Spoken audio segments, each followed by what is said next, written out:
Hello साथियों, स्वागत है आप सभी का dream for exam study platform पर। साथियों, आज हम इस वीडियो में आपके लिए लेकर आए हैं हिंदी के टॉप 100 क्वेश्चन। साथियों, वीडियो शुरू करने से पहले आपसे एक निवेदन है कि यदि आप हमारे चैनल पर नए हैं तो हमारे चैनल को सब्सक्राइब कर लीजिए और साथ में बनी बेल आइकन को जरूर दबाइए ताकि जब भी हम अपना अगला वीडियो अपलोड करें आप तक नोटिफिकेशन सबसे पहले पहुँचे। चलिए साथियों, वीडियो को शुरू करते हैं। वीडियो समाप्त होने के बाद साथियों आप हमें बताइएगा कि आप 100 में से कितने क्वेश्चन सही कर पाते हैं। इससे आपकी तैयारी का पूर्ण अंदाजा हो जाएगा। पहला क्वेश्चन, निम्नलिखित में से कौन सा मूल दीर्घ स्वर नहीं है? दीर्घ स्वर साथियों कितने होते हैं हिंदी में? दीर्घ स्वर कुल 7 होते हैं, जिसमें से 3 मूल स्वर होते हैं, मूल दीर्घ स्वर, और 4 संयुक्त दीर्घ स्वर होते हैं। साथियों, जो मूल दीर्घ स्वर होते हैं वो होते हैं बड़ा आ, बड़ी ई और ऊ। और संयुक्त दीर्घ स्वर कौन कौन से होते हैं? ओ, ए, आए और आओ। साथियों, इस क्वेश्चन का जो सही आंसर हो जाएगा वो ऑप्शन डी हो जाएगा। यह एक संयुक्त दीर्घ स्वर है।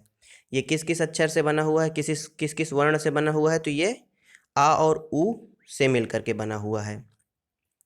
इसी तरह से देखें अगर हम, तो ए भी एक संयुक्त स्वर है। ये आ और ई के मेल से बनता है। इसी तरह आय है तो वह आ और ए के मेल से बनता है। और आओ जो है वह आ और ओ के मेल से बनता है। और ओ अभी हमने बताया ही आपको कि आ और ऊ के मेल से बनता है। तो इस क्वेश्चन का जो सही आंसर हो जाएगा वो क्या हो जाएगा? ऑप्शन डी बिल्कुल सही हो जाएगा। अगला क्वेश्चन, हिंदी में ध्वनियाँ कितने प्रकार की होती हैं? 2, 4, 8 या 10? बताइए कितने प्रकार की होती हैं? हिंदी में ध्वनियाँ 2 प्रकार की होती हैं। कौन कौन सी? स्वर और व्यंजन। स्वरों की संख्या कितनी होती है? 11। और व्यंजनों की संख्या कितनी होती है? 33 होती है। इसका जो सही आंसर ऑप्शन ए हो जाएगा। अगला क्वेश्चन, मात्रा के आधार पर स्वर कितने प्रकार के होते हैं? बताइए। 2, 3, 7 या 9? एक मात्रिक, द्विमात्रिक और त्रिमात्रिक। यानी कितने प्रकार के होते हैं? 3 प्रकार के। ऑप्शन बी बिल्कुल सही है इस क्वेश्चन का आंसर। जो एक मात्रिक होते हैं इन्हें ह्रस्व स्वर भी कहा जाता है। क्या कहा जाता है? ह्रस्व स्वर। और जो द्विमात्रिक होते हैं इन्हें दीर्घ स्वर और प्लुप्त स्वर होते हैं, जैसे ओम लिखा जाता है। ये 3 बार मात्रा का प्रयोग होता है, ये प्लुप्त स्वर कहलाते हैं। तो इस क्वेश्चन का आंसर ऑप्शन बी यानी 3 बिल्कुल सही है। एक से अधिक वर्णों के मेल को क्या कहते हैं? अक्षर कहते हैं, स्वर कहते हैं, व्यंजन कहते हैं या अनुस्वार कहते हैं? बताइए क्या कहते हैं? क्या अक्षर कहते हैं या व्यंजन कहते हैं? तो व्यंजन कहते हैं। 2 वर्णों के मेल से व्यंजन बनते हैं। कैसे? जैसे का लिखा होता है तो ये हलंत युक्त होता है, इसमें आ का मेल होता है, तब ये पूरा का बनता है। तो इसका सही आंसर ऑप्शन सी बिल्कुल सही है।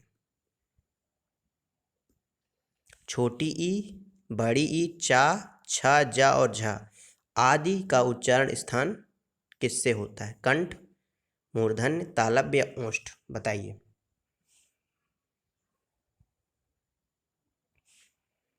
कंठ से का वर्ग होता है, का वर्ग का उच्चारण होता है।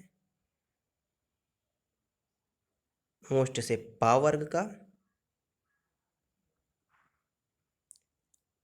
और चा वर्ग और ई और बड़ी ई का उच्चारण तालव्य से होता है। यानी इस क्वेश्चन का जो सही आंसर ऑप्शन सी हो जाएगा। और मूर्धन्य से टा वर्ग का होता है। किस वर्ग का? टा वर्ग का। और स्पर्श व्यंजनों की संख्या कितनी होती है साथियों? 25 यानी 25 होती है।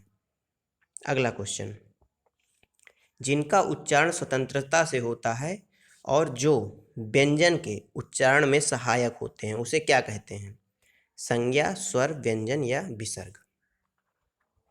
ध्यान से पढ़िएगा साथियों क्वेश्चन को। जिनका उच्चारण स्वतंत्रता से होता है और जो व्यंजन के उच्चारण में सहायक होते हैं वो क्या कहलाते हैं? वे स्वर कहलाते हैं। इनका उच्चारण स्वतंत्र होता है, यानी जैसे आ, ई, ऊ, ये इनका उच्चारण स्वतंत्र है, लेकिन यह व्यंजन के उच्चारण में सहायक होते हैं।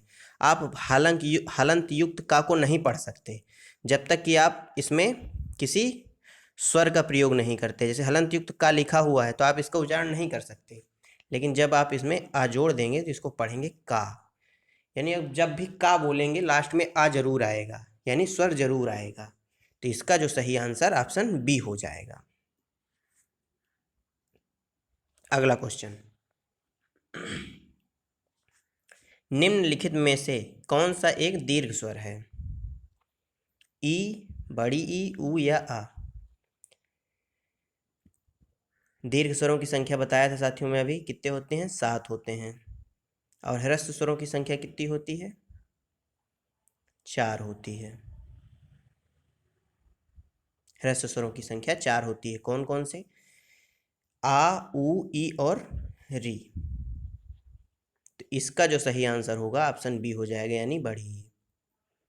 अगला क्वेश्चन, निम्नलिखित में से अंतस्थ व्यंजन कौन सा है? ग, ज, व या स?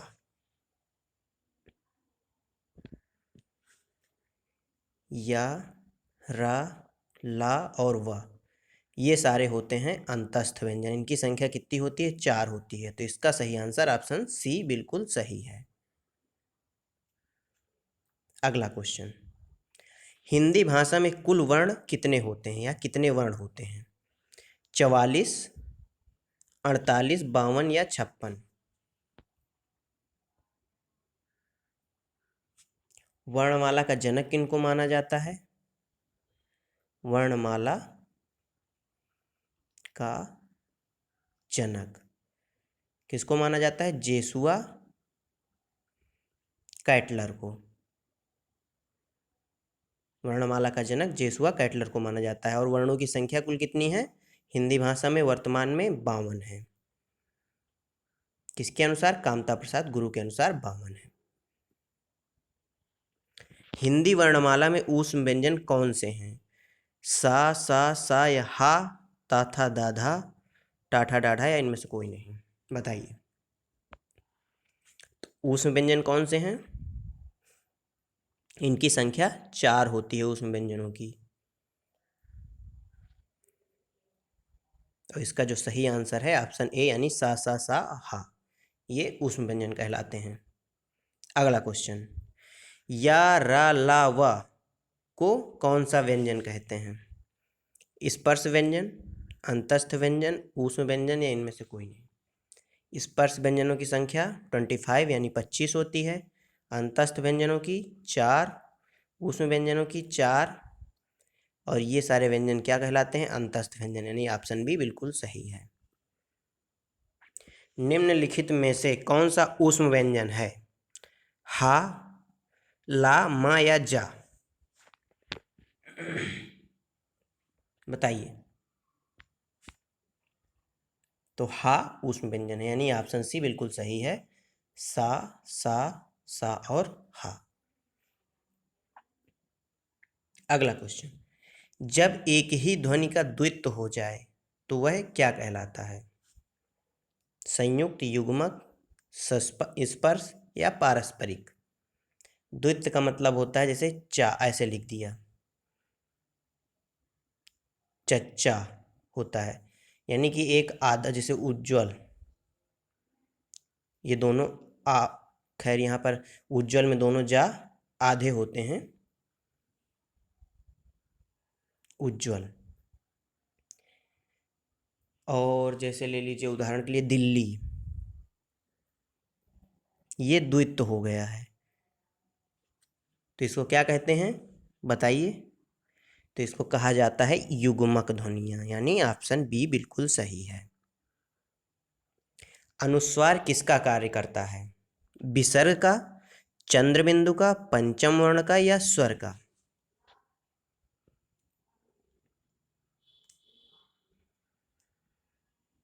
बताइए। तो अनुस्वार पंचम वर्ण का काम करता है। बिंदी ये होता है अनुस्वार। चंद्र बिंदु क्या होता है, इस प्रकार लगाया जाता है। यह अनुनासिक का काम करता है चंद्र बिंदु। और विसर्ग का चिन्ह कुछ इस तरह का होता है। ए ऐ वर्ण क्या कहलाते हैं? नासिक्य, मूर्धन्य, ओष्ठ या कंठ तालव्य? बताइए। नासिक्य वर्ण कौन से होते हैं? वर्गीय पंचम व्यंजन। वर्गीय पंचम वर्ण या व्यंजन। ये कौन कौन से होते हैं? अंगा, इय, म, ये सारे वर्गीय पंचम व्यंजन होते हैं या पंचम वर्ण होते हैं। और इसका जो सही आंसर हो जाएगा वो कंठ तालव्य हो जाएगा, यानी ऑप्शन डी बिल्कुल सही है। वह छोटी से छोटी ध्वनि जिसके टुकड़े नहीं हो सकते उसे क्या कहते हैं? वर्ण कहते हैं, स्वर कहते हैं, व्यंजन कहते हैं या मात्रा कहते हैं? बताइए। जिसके टुकड़े ना किए जा सके, यानी दो भागों में जिनको ना तोड़ा जा सके, वह क्या कहलाते हैं?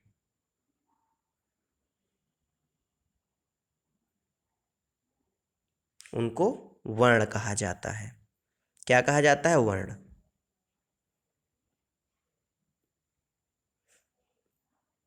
जिनका उच्चारण ऊपर के दांतों पर जीभ लगने से होता है उसे क्या कहते हैं? दंत्य, नासिक्य, मूर्धन्य या अनुस्वार? अनुस्वार अभी बताया मैंने, पंचम वर्ण होते हैं। ये इसका बिंदी से इसको रिप्रेजेंट करते हैं या प्रस्तुत करते हैं। नासिक्य भी पंचम वर्ण होते हैं। ये दोनों अनुस्वार या नासिक्य पंचम वर्ण कहलाते हैं। और इसका जो सही आंसर हो जाएगा वह दंत्य हो जाएगा।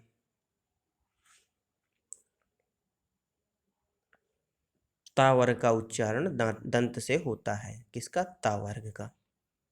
ता, था, दा, धा, ना, आप बोल के ट्राई कर सकते हैं। किसी वस्तु को व्यवहार में लाना, इसका आशय किस शब्द से है? उपयोग, अनुपयोग, प्रयोग या सदुपयोग? क्या कहा जाएगा? साथियों, यदि आपको क्वेश्चन अच्छे लग रहे हों, हमारा वीडियो अच्छा लग रहा हो, तो हमारे चैनल ड्रीमपुर एग्जाम स्टडी को सब्सक्राइब कर लीजिए और साथ में बनी बेल आइकन को जरूर दबा लीजिए और अपने दोस्तों के साथ शेयर करिए। इस क्वेश्चन का सही आंसर क्या हो जाएगा? प्रयोग, यानी ऑप्शन सी। किसी वस्तु को व्यवहार में लाना प्रयोग कहलाता है। निम्नलिखित में से किस शब्द में स्वर व्यंजन संबंधी अशुद्धि नहीं है? आरोग्य, ईसाई, ऊर्जस्वी या आत्सुक्य?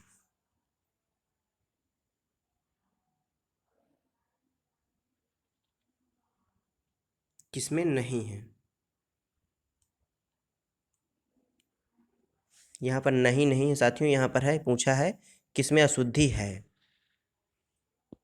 तो इसका जो सही आंसर हो जाएगा, नहीं साथियों, इसका सही जो ये क्वेश्चन पूछ रहा है, ये क्वेश्चन कुछ गलत लग रहा है। चलिए इसको छोड़ दीजिए, बाद में बताऊंगा, ये मान लीजिए गलत है। अगला क्वेश्चन, जो संज्ञा सर्वनाम आदि शब्दों से जुड़कर नए शब्दों की रचना करते हैं उन प्रत्यय को क्या कहते हैं? तद्धित प्रत्यय, कृदंत प्रत्यय, संस्कृत प्रत्यय या नीय प्रत्यय?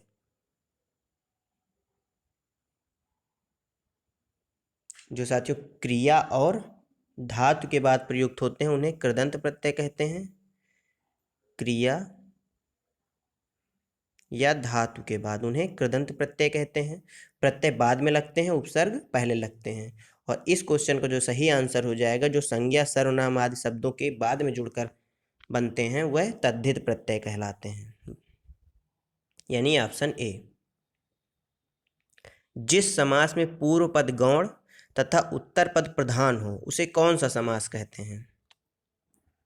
बताइए। समास के हमने बहुत सारे क्वेश्चन पिछले वीडियो में किए थे। यदि आपने अभी तक नहीं देखा तो हमारे चैनल पर जाकर देख सकते हैं, मैं लिंक डिस्क्रिप्शन में भी दे दूंगा, आप वहां से भी देख सकते हैं। बताइए इस क्वेश्चन का जो सही आंसर। तो इस क्वेश्चन का सही आंसर तत्पुरुष समास यानी ऑप्शन डी बिल्कुल सही है। द्विगु समास में क्या होता है? प्रथम पद संख्यावाची होता है, संख्यावाची। बहुब्रीहि समास में कोई तीसरा पद प्रधान होता है, और द्वंद्व समास में एक दूसरे के विपरीत होते हैं, जैसे दिन और रात। ये द्वंद्व समास का उदाहरण है। अगला क्वेश्चन, जो सर्वनाम एक से अधिक संज्ञा शब्दों के मेल से बनते हैं उन्हें क्या कहते हैं? विकारी, अविकारी, संयुक्त या संबंधात्मक? बताइए। जो एक से अधिक संज्ञा शब्दों के मेल से बनते हैं उन्हें संयुक्त सर्वनाम कहा जाता है, यानी ऑप्शन सी बिल्कुल सही है। जिस क्रिया से संचालित व्यापार का फल कर्ता को छोड़कर कर्म पर पड़ता है उसे कौन सी क्रिया कहते हैं? यानी उस क्रिया को बताना है जिसको करने से जिसका प्रभाव जो है कर्म पर पड़ता है, कर्ता पर नहीं। उसे कहते हैं, क्या कहते हैं बताइए? उसे कहा जाता है, क्या कहा जाता है? उसे सकर्मक क्रिया कहा जाता है, यानी ऑप्शन बी बिल्कुल सही है, सकर्मक क्रिया। उदाहरण के लिए, जैसे राम खाना खाता है, राम खाना खाता है। राम क्या खाता है? खाना खाता है, यानी कर्म क्या है? खाना है। और इसका प्रभाव किस पर पड़ रहा है? क्रिया का, खाने का, खाना पर पड़ रहा है। और अकर्मक क्रिया में क्या क्या आते हैं? जैसे रोना, सोना आदि शब्द अकर्मक क्रिया के उदाहरण हैं। अगला क्वेश्चन, निम्नलिखित शब्दों में से कौन सा शब्द संबंधवाची है? देव, देवी, दैवी या देवता? संबंधवाची शब्द पूछा है।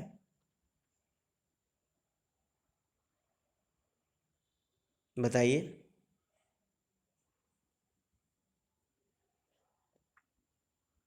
देवता पुरुषवाचक है,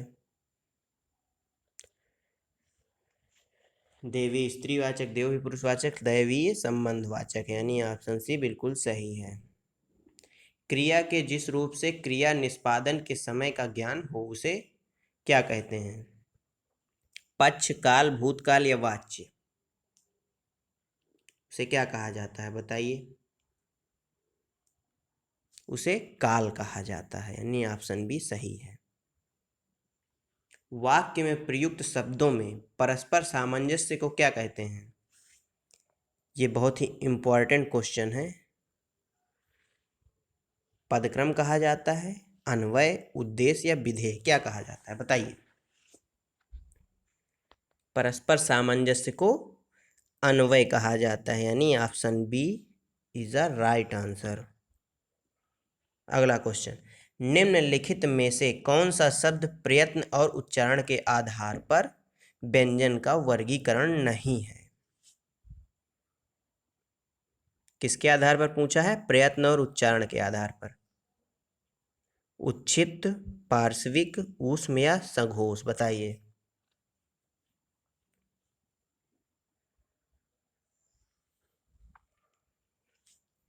तो इसका जो सही आंसर है वह सघोष है। यह घोष के आधार पर है, घोषत्व के आधार पर। किसका भेद है ये? घोषत्व के आधार पर व्यंजन का। यह दो प्रकार के होते हैं, कौन कौन से? घोष या सघोष और अघोष। अगला क्वेश्चन, व्युत्पत्ति के आधार पर संज्ञा के कितने भेद हैं? 2, 3, 5 या 6?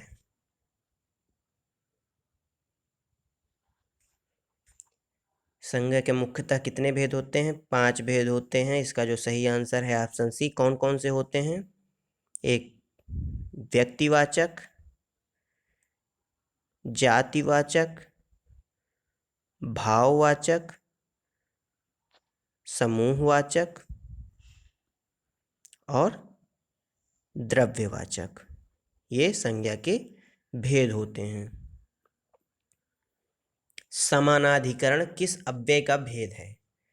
समुच्चय बोधक, क्रिया विशेषण, संबंध बोधक या विस्मयादि बोधक? बताइए किसका भेद है, किस अव्यय का भेद है? तो यह समुच्चय बोधक अव्यय का भेद है। निम्नलिखित में से कौन सा शब्द पुल्लिंग है? दीमक, रात, वर्षा या विधुर? दीमक लगती है, रात होती है, वर्षा होती है, विधुर होता है। यानी पुल्लिंग शब्द क्या हो गया? ऑप्शन डी, विधुर एक पुल्लिंग शब्द है। जिस वाक्य में दो या दो से अधिक स्वतंत्र उपवाक्य हों और योजकों द्वारा यानी योजक चिन्हों द्वारा जोड़े गए हों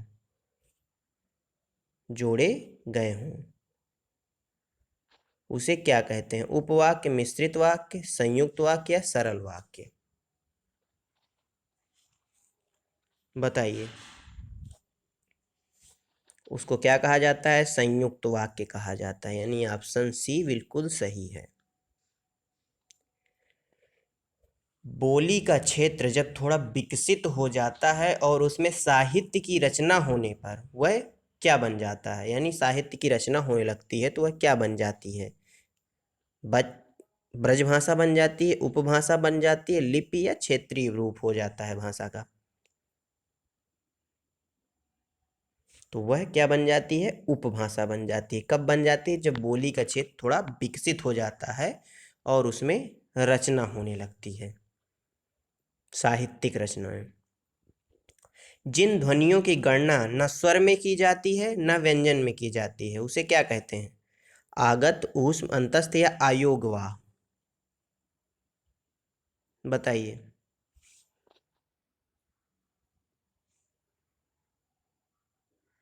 ऊष्म क्या, ऊष्म व्यंजन क्या क्या होते हैं? सा, सा और हा। अंतस्थ या, रा, ला, वा, ये अंतस्थ व्यंजन होते हैं।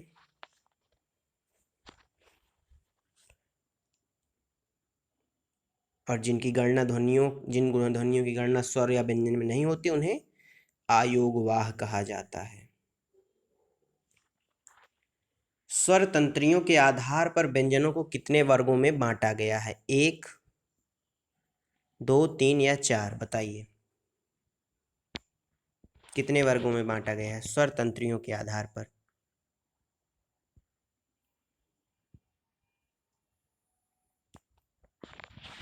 तो उनको 4 वर्गों में बांटा गया, यानी ऑप्शन डी बिल्कुल सही है। क्या सही है ऑप्शन डी? नहीं, ऑप्शन डी बिल्कुल गलत है। इसका जो सही आंसर हो जाएगा वह 2 हो जाएगा, यानी स्वर तंत्रियों के आधार पर कितने भागों में बांटा गया है? स्वर तंत्रियों के आधार पर, यहाँ पर साथियों क्वेश्चन गलत है। यहाँ पर व्यंजनों नहीं है, स्वर तंत्रियों के आधार पर कितने वर्गों में, वर्णों को कितने वर्गों में बांटा गया? तो 2 भागों में बांटा गया। कौन कौन से? स्वर और व्यंजन। स्वरों की संख्या 11 होती है, व्यंजन की संख्या 33 होती है। यहाँ पर क्वेश्चन में मिस्टेक था थोड़ा सा। अगला क्वेश्चन, भाववाचक संज्ञा कितने प्रकार के विकारी शब्दों से बनती है? 4, 3, 5 या 6 प्रकार? बताइए।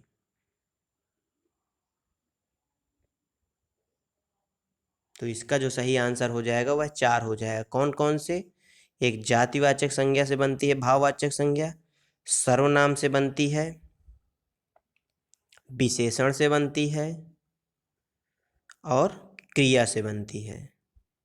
इन चारों से भाववाचक संज्ञा का निर्माण होता है। वर्णमाला में स्पर्श व्यंजनों की संख्या कितनी है? 25, 30, 20 या 35? बताइए। कितनी है? 25, यानी ऑप्शन ए बिल्कुल सही है। अगला क्वेश्चन, स्वर ए ऐ का उच्चारण स्थान कौन सा है? कंठोष्ठ, दंतोष्ठ, कंठ तालव्य या ओष्ठ?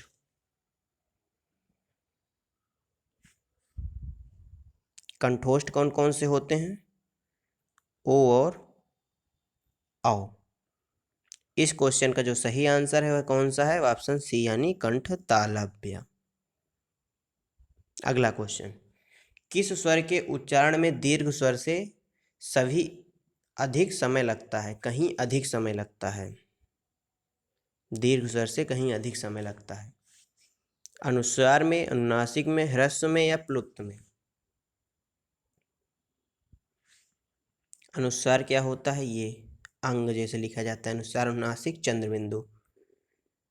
और इस क्वेश्चन का सही आंसर ऑप्शन डी यानी प्लुत स्वर है। जैसे ओम, इसके उच्चारण में 3 गुना समय ज्यादा लगता है। किस व्यंजन का उच्चारण स्थान तालव्य है?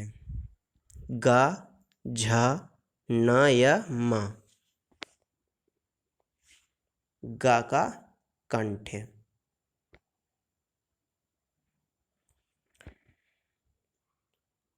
झ का तालव्य, म का ओष्ठ,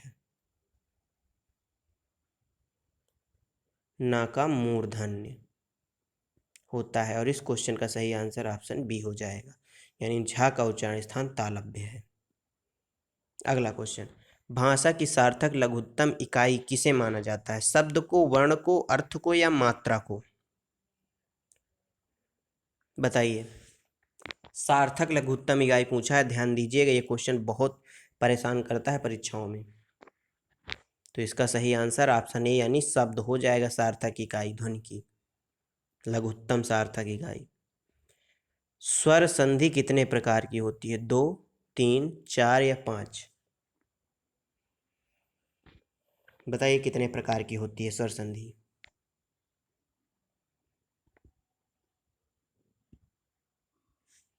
स्वर संधि 5 प्रकार की होती है। कितने प्रकार की? 5 प्रकार की। दीर्घ स्वर संधि, यण स्वर संधि, अयादि स्वर संधि, गुण स्वर संधि, ये सारे किसके? स्वर संधि के भेद हैं। अगला क्वेश्चन, चौपाई के प्रत्येक चरण में कितनी मात्राएं होती हैं? 10, 12, 16 या 25? बताइए कितनी मात्राएं होती हैं चौपाई में? तो चौपाई में कितनी मात्राएं होती हैं? 16 मात्राएं होती हैं प्रत्येक चरण में। छंद कितने प्रकार के होते हैं? 2 प्रकार के, 3 प्रकार के, 4 या 5 प्रकार के? बताइए। तो छंद 3 प्रकार के होते हैं। अगला क्वेश्चन, निम्नलिखित में से कौन सा वार्णिक छंद है? दोहा, चौपाई, सवैया या रोला? वार्णिक छंद पूछा है, तो इसका जो सही आंसर हो जाएगा, बताइए क्या हो जाएगा? तो इसका सही आंसर साथियों हो जाएगा सवैया। छंद पढ़ते समय आने वाले विराम को क्या कहते हैं? गति, यति, तुक या गण? बताइए क्या कहा जाता है? आने वाले विराम को यति कहा जाता है, यानी ऑप्शन बी बिल्कुल सही है। छप्पय किस प्रकार का छंद है? सम, विषम, अर्धसम या इनमें से कोई नहीं? बताइए। बताइए किस प्रकार का छंद है? तो यह एक क्या सम छंद है या विषम छंद है? तो यह एक विषम मात्रिक छंद है। किस छंद का प्रथम और अंतिम शब्द एक सा होता है? कुंडलियां, रोला, दोहा या सोरठा? बताइए इसका सही आंसर, बताइए जल्दी बताइए। इसका सही आंसर क्या होता है? कुंडलियां, यानी कुंडलियां का प्रथम और अंतिम शब्द एक समान होता है। उपमेय में कल्पित उपमान की संभावना में कौन, यानी कौन से अलंकार में होता है ऐसा? उपमा में, रूपक में, उत्प्रेक्षा में या दृष्टांत में? बताइए इसका जो सही आंसर है। उपमेय में उपमान की कल्पित उपमान, यानी उपमान की संभावना, तो इसका सही आंसर उत्प्रेक्षा अलंकार हो जाएगा। उपमान और उपमेय का अभेद क्या कहलाता है? उपमा, रूपक, उत्प्रेक्षा या भ्रांतिमान? तो इसका जो सही आंसर हो जाएगा वह हो जाएगा रूपक, यानी ऑप्शन बी बिल्कुल सही है। मुख्य रूप से समास कितने प्रकार के होते हैं? 5 प्रकार के, 6 प्रकार के, 7 प्रकार के या 9 प्रकार के? बताइए समास। तत्पुरुष समास, तत्पुरुष समास, द्विगु समास,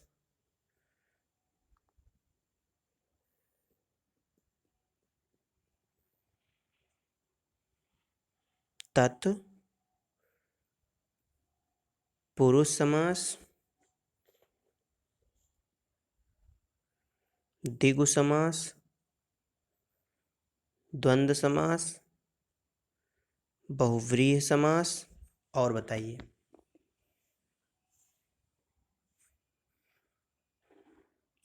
कितने प्रकार के होते हैं? 6 प्रकार के होते हैं। अगला क्वेश्चन, जो क्रिया अभी हो रही है उसे क्या कहते हैं? अपूर्ण वर्तमान, सामान्य वर्तमान, संदिग्ध वर्तमान या इनमें से कोई नहीं?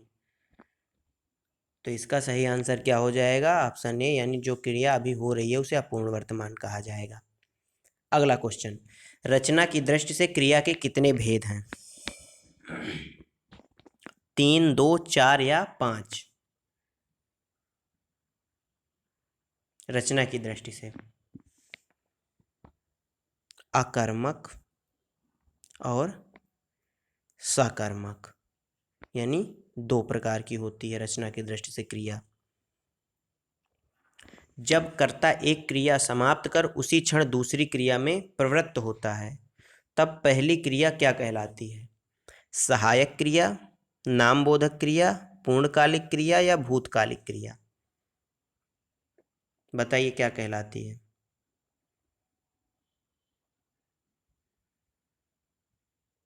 तो वह कहलाती है, क्या कहलाती है? पूर्णकालिक क्रिया, यानी ऑप्शन सी।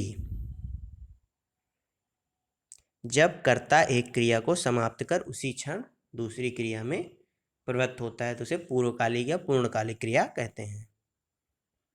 विशेष क्या होता है? जिस शब्द की विशेषता बताई जाए, जिस शब्द के द्वारा विशेषता बताई जाए या जिस हेतु विशेषता बताई जाए,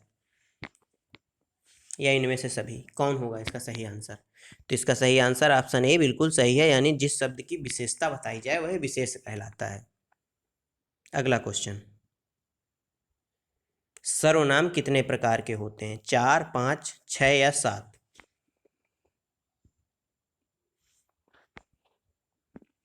तो सर्वनाम 6 प्रकार के होते हैं, ऑप्शन सी। कौन कौन से?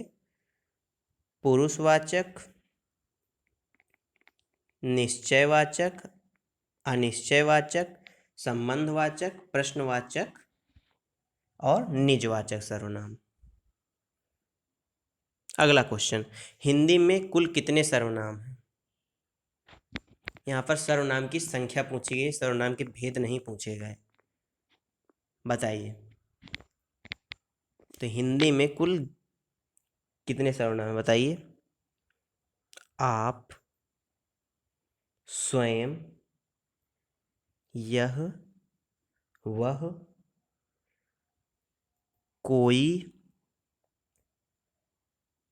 कुछ, जो, सो, क्या,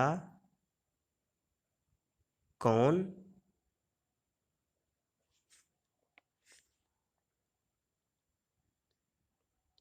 बताइए कितने होते हैं? तो इनकी संख्या कुल कितनी होती है? 11 होती है। उनमें से कुछ ये लिखे हुए हैं, 3, 3, 6, 3, 9, 1, 10 ये लिखे हुए हैं।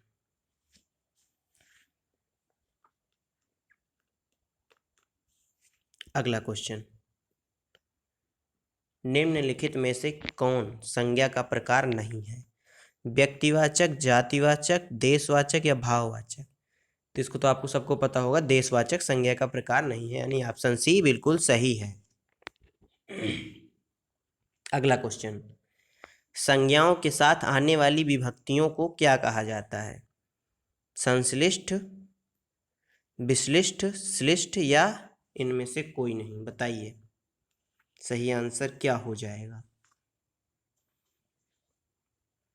तो इसका सही आंसर ऑप्शन बी यानी विश्लिष्ट हो जाएगा। अगला क्वेश्चन, निम्नलिखित में से रचना के आधार पर कौन सा शब्द रूढ़ नहीं है। रूढ़ क्या होता है साथियों, जिसमें उपसर्ग प्रत्यय किसी चीज का प्रयोग नहीं होता, वह रूढ़ होता है। दिन, आंख, विज्ञान या घोड़ा, ये तीनों रूढ़ शब्द हैं, जबकि विज्ञान रूढ़ शब्द नहीं है। वि जमा ज्ञान, इसका विच्छेद हो जाता है। अगला क्वेश्चन, शब्दांश कितने प्रकार के होते हैं। बताइए। तो शब्दांश कितने प्रकार के होते हैं, 2 प्रकार के होते हैं। ऑप्शन बी बिल्कुल सही है। निम्नलिखित में से कौन सा शब्द फारसी नहीं है। खामोश, कबूतर, चिराग या हक। खामोश यह एक फारसी शब्द है, कबूतर भी, चिराग भी, लेकिन हक फारसी शब्द नहीं है, यानी ऑप्शन डी। प्रत्येक शब्द में कौन सा उपसर्ग होता है। प्रा, प्रति, एक या इक उपसर्ग पूछा है। उपसर्ग शब्द के आगे लगता है, तो प्रत्येक शब्द में प्रति उपसर्ग, यानी ऑप्शन बी बिल्कुल सही है। अर्थ के आधार पर शब्द कितने प्रकार के होते हैं। 2, 4, 7 या 8। बताइए कितने प्रकार के होते हैं। एकार्थी, अनेकार्थी, विपरीतार्थी,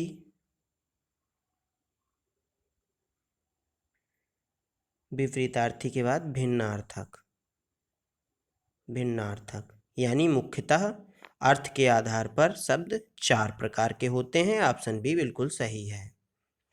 उद्देश्य और विधेय किसके अंग हैं। वाक्य के, रचना के, शब्द के या अर्थ के, किसके अंग हैं। बताइए।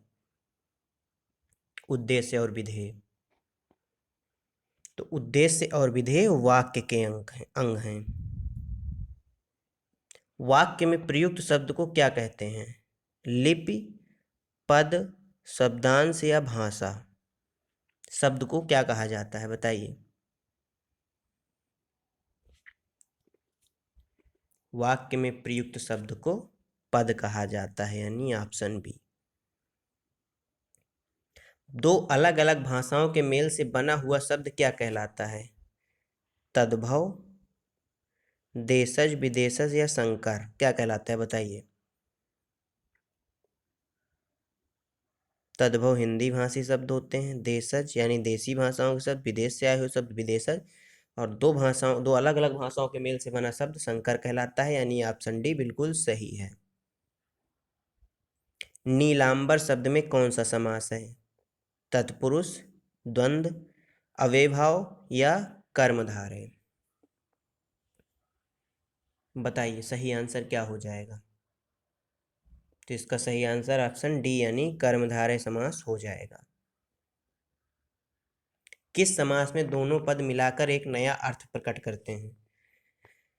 बहुव्रीहि समास, द्वंद्व समास, कर्मधारय समास या तत्पुरुष समास। कर्मधारय समास में उपमेय उपमान संबंध होता है। क्या उपमेय उपमान संबंध होता है। तत्पुरुष समास कारक चिन्हों का लोप होता है। द्वंद्व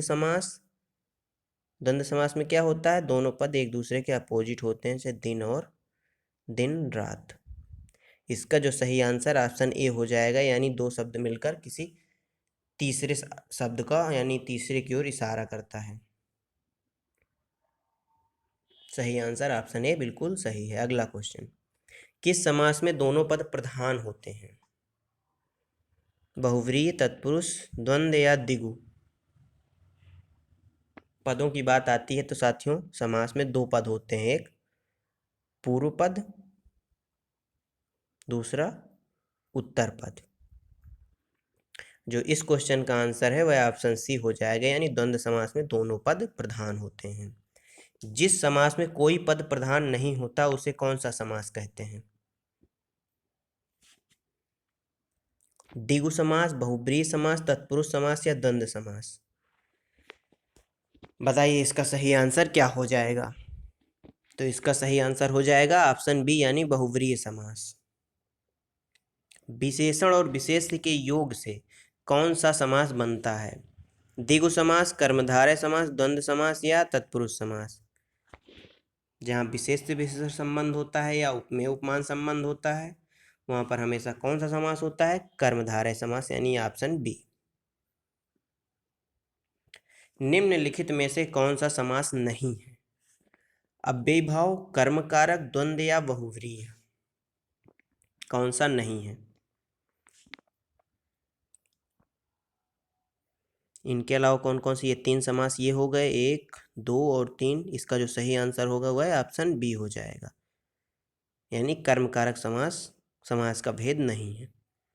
बचपन कौन सा शब्द है? क्रिया विशेषण, सर्वनाम, संज्ञा, विशेषण?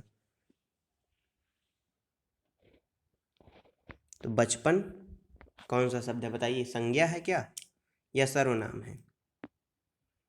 तो ये एक कैसा शब्द है? यह एक संज्ञा शब्द है, यानी ऑप्शन सी बिल्कुल सही है।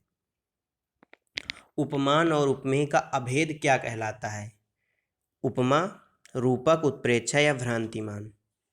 ये क्वेश्चन शायद रिपीट हो गया है, तो इसका सही आंसर रूपक हो जाएगा, यानी ऑप्शन बी।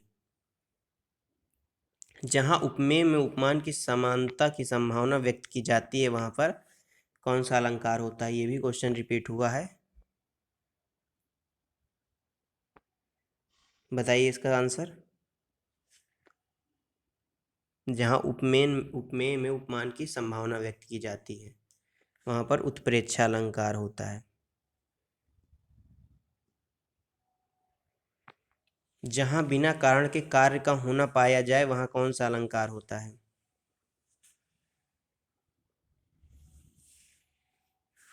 वहां पर क्या विरोधाभास होता है या विशेषोक्ति होता है, विभावना या भ्रांतिमान? वहां पर विभावना अलंकार होता है, यानी ऑप्शन सी। भारत के सम भारत है, इसमें कौन सा अलंकार है? रूपक अलंकार, अन्वय अलंकार, उपमा या यमक? बताइए भारत के सम भारत, बताइए कौन सा अलंकार हो जाएगा? तो इसमें कौन सा अलंकार हो जाएगा? इसमें अनन्वय अलंकार हो जाएगा, यानी ऑप्शन बी बिल्कुल सही है। वीर या आल्हा किस जाति का छंद है? वर्णिक, मात्रिक, मुक्तक या इनमें से कोई नहीं? बताइए। तो यह दोनों कौन से छंद हैं? ये दोनों मात्रिक छंद हैं। छंद का सर्वप्रथम उल्लेख कहाँ मिलता है? ऋग्वेद में, यजुर्वेद में, सामवेद में या उपनिषद में? बताइए। तो छंद का सर्वप्रथम उल्लेख हमें ऋग्वेद में मिलता है, यानी ऑप्शन ए बिल्कुल सही है। हिंदी किस भाषा परिवार की भाषा है? भारोपीय, द्रविड़, आस्ट्रिक या चीनी तिब्बत? बताइए किस भाषा परिवार की भाषा है? बताइए। क्या द्रविड़ परिवार की है या भारोपी परिवार की? तो यह भारोपी परिवार की भाषा है, यानी ऑप्शन ए बिल्कुल सही है। अगला क्वेश्चन, भारत में सर्वाधिक खड़ी बोली वाली भाषा कौन सी है? हिंदी, संस्कृत, तमिल या उर्दू? खड़ी बोली वाली भाषा बताइए। इसका जो सही आंसर हो जाएगा वह हिंदी हो जाएगा, यानी ऑप्शन ए बिल्कुल सही है। सर्वाधिक खड़ी बोली वाली भाषा हिंदी है। निम्नलिखित में से कौन सी भाषा हिंदी के अंतर्गत नहीं आती है? कन्नौजी, बांगरू, अवधी या तेलुगु? बताइए कौन सी नहीं आती है पूछा है। अवधी हिंदी भाषा का भाग है, बांगरू भी हिंदी के अंदर आती है और कन्नौजी भी, परंतु तेलुगु नहीं आती, यानी ऑप्शन डी सही आंसर। शांत रस का स्थायी भाव क्या होता है? रसों की कुल संख्या कितनी होती है? 8 होती है। किसके अनुसार? भरत मुनि के अनुसार, भरत मुनि के अनुसार। और 9वां रस जो है वह शांत रस है। और इसका जो स्थाई भाव होगा वह निर्वेद होगा, यानी ऑप्शन डी बिल्कुल सही है। शोक किस रस का स्थाई भाव है? शांत रस का, करुण रस का, हास्य रस का, या फिर वीर रस का? वीर रस का स्थाई भाव क्या होता है? उत्साह। हास्य रस का स्थाई भाव हास। शांत रस का निर्वेद। और करुण रस का स्थाई भाव शोक, यानी ऑप्शन बी इसका बिल्कुल सही आंसर है। किस रस को रसराज कहा जाता है? श्रृंगार रस को, वीर रस को, हास्य रस को, इनमें से सभी को? बताइए बताइए जल्दी, इसका सही आंसर क्या हो जाएगा? तो इसका सही आंसर क्या हो जाएगा? श्रृंगार रस। और इसका स्थाई भाव भाव क्या होता है? रति। अगला क्वेश्चन, श्रृंगार रस स्थाई भाव क्या होता है? श्रृंगार रस का मैंने अभी पीछे ही बता दिया, ऑप्शन डी सही है इसका, रति। विस्मय स्थाई भाव किस रस में होता है? शांत में, हास्य में, अद्भुत में, या विभत्स में? विभत्स का स्थाई भाव होता है जुगुप्सा। और इसका जो सही आंसर ऑप्शन सी हो जाएगा, यानी अद्भुत रस में। अद्भुत रस जो है विस्मय स्थाई भाव है अद्भुत रस का। रौद्र रस का स्थाई भाव है क्रोध, विस्मय, शोक या भय? बताइए। तो इसका सही आंसर हो जाएगा क्रोध, रौद्र रस का स्थाई भाव है। वीर रस का स्थाई भाव क्या है? रति, उत्साह, हास्य या क्रोध?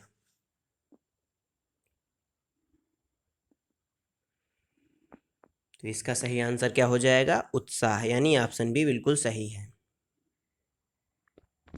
विशेष अनुभाव के कितने भेद हैं? बताइए इसका सही आंसर। तो इसका सही आंसर हो जाएगा ऑप्शन सी, यानी 4 भेद हैं।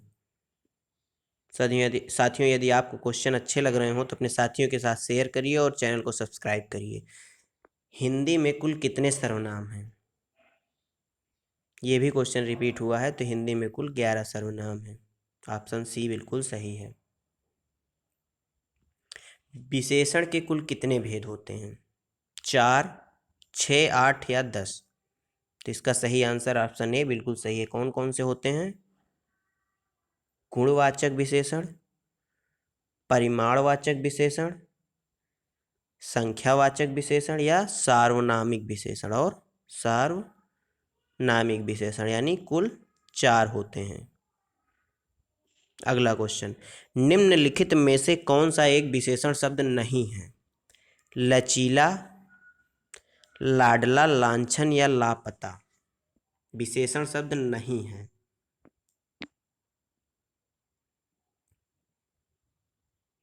बताइए। तो ऑप्शन सी बिल्कुल सही है, यानी लांछन क्या है? विशेषण शब्द नहीं है। विशेषण जिस शब्द की संज्ञा बताता है उसे क्या कहते हैं? संख्यावाचक विशेषण, गुणवाचक विशेषण, क्रमवाचक विशेषण, या विशेष्य? तो उसको क्या कहा जाता है? उसको विशेष से कहा जाता है, यानी ऑप्शन डी बिल्कुल सही है। व्याकरण की दृष्टि से कौन सा शब्द विशेषण नहीं है? भयभीत, निर्भीक, भीरु या भय? बताइए कौन सा नहीं है? तो भय विशेषण नहीं है, यह भाववाचक संज्ञा है भय। जिस विकारी शब्द में संज्ञा की व्याप्ति मर्यादित होती है उसे क्या कहा जाता है, या उसे क्या कहते हैं? सर्वनाम कहते हैं, विशेषण कहते हैं, क्रिया कहते हैं, अव्यय कहते हैं? उसको विशेषण कहा जाता है, यानी ऑप्शन बी बिल्कुल सही है। अलंकार के कितने भेद होते हैं? 2, 5, 7 या 9? अलंकार 2 प्रकार का होता है। कितने प्रकार का? 2 प्रकार का। कौन कौन सा? शब्दालंकार और अर्थालंकार। इनके अलग अलग बहुत सारे भेद होते हैं। निम्नलिखित में से कौन सा शब्द गुणवाचक विशेषण नहीं है?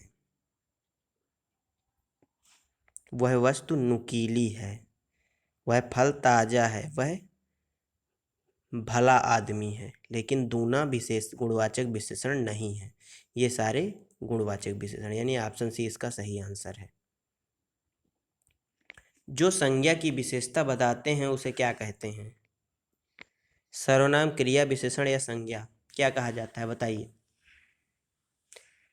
जो संज्ञा की विशेषता बताते हैं उन्हें विशेषण कहा जाता है, और जो संज्ञा के स्थान पर प्रयोग किए जाते हैं उन्हें सर्वनाम कहा जाता है, यानी ऑप्शन सी इसका सही आंसर है। संधि कितने प्रकार की होती है? संधि 3 प्रकार की होती है। कौन कौन सी? एक स्वर संधि, व्यंजन संधि और विसर्ग संधि।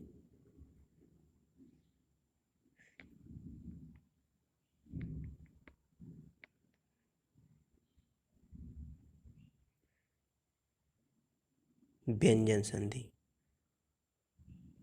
कौन सी संधि? व्यंजन संधि।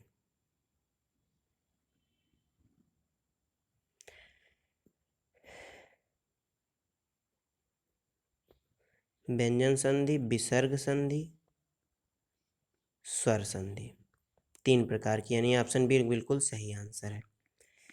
साथियों, आपको हमारे क्वेश्चन कैसे लगे कमेंट बॉक्स में जरूर बताइए। यदि आप चैनल पर नए हैं तो चैनल को सब्सक्राइब करिए, वीडियो को अपने दोस्तों के साथ शेयर करिए। मिलते हैं आपसे अगले वीडियो में, तब तक के लिए जय हिंद, जय भारत। धन्यवाद दोस्तों।